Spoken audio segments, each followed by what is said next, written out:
ગાંધીધામના ભાજપના યુવા નેતા અને શહેર મંત્રી દીપેશ ત્રિપાઠી દ્વારા આત્મહત્યા કરાયાના મામલામાં આજરોજ બ્રહ્મ સમાજ દ્વારા એસપી કચેરી ખાતે આવેદનપત્ર અપાયું.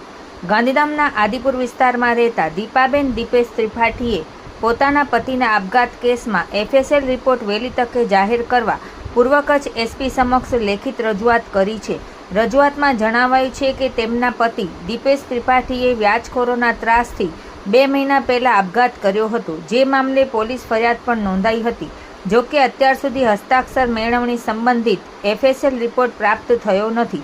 દીપાબેને રજૂઆતમાં જણાવ્યું કે ચાર્જશીટ દાખલ કરવાની સમયમર્યાદા પૂર્ણ થવા હવે માત્ર 30 દિવસ બાકી રહ્યા છે, ત્યારે ડાયરી તેમજ બ્રહ્મ સમાજની મિનિટ બુક જેવા મહત્ત્વના પુરાવાઓનો એફએસએલ રિપોર્ટ તાત્કાલિક મેળવવો જરૂરી છે. તેમણે માંગ કરી છે કે હસ્તાક્ષરના પુરાવાના આધારે જ કોર્ટની આગામી કાર્યવાહી અને વ્યાજખોરો સામેની કાયદેસરની કાર્યવાહી આગળ વધશે.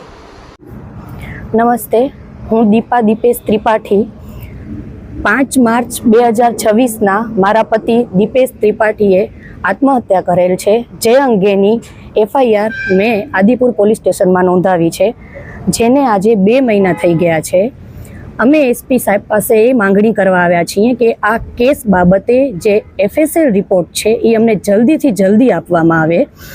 એફએસએલ રિપોર્ટમાં દીપેશની લખેલી સુસાઇડ નોટ જે હસ્તાક્ષર મેળવણી માટેનું હોય એ પ્રૂફ કરી શકે કે આ કેસ અમને આગળ વધવા માટે એ એફએસએલ રિપોર્ટ બહુ જ મદદરૂપ છે, કેમ કે તેમાં હસ્તાક્ષરની પુરવણી કરવામાં આવે છે કે એ સુસાઇડ નોટ અને એમના દ્વારા લખેલ દરેક લખાણ એ દીપેશ દ્વારા જ લખવામાં આવેલું છે.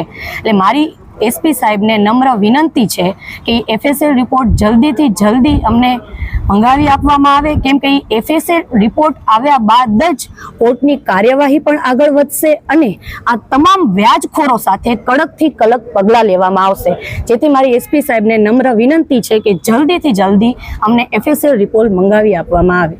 Thank you.